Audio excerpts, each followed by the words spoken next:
We continue our coverage of the surge of migrants. Anastasia Bolton with the KENS 5 border team is live in the Rio Grande Valley. Anastasia, you were right on the border today, and what did you see? Well, first of all, for you guys to understand where I'm standing, so right behind me is border wall construction and a football field. That way is the actual river.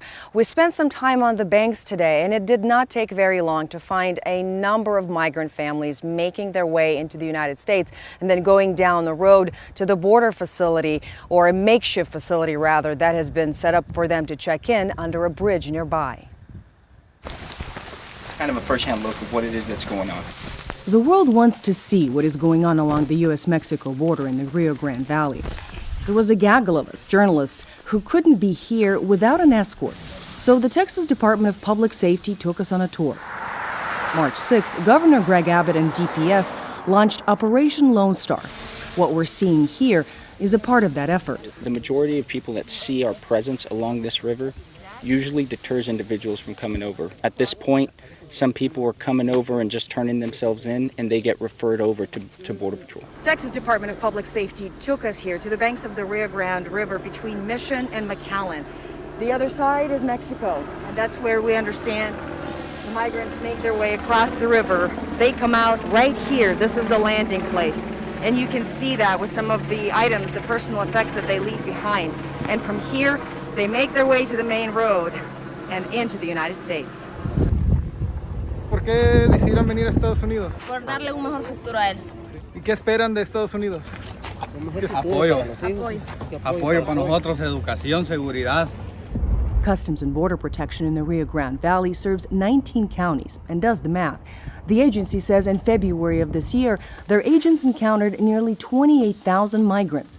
February 2020, we're told, is not a fair comparison because of COVID and other factors. But 2019 is.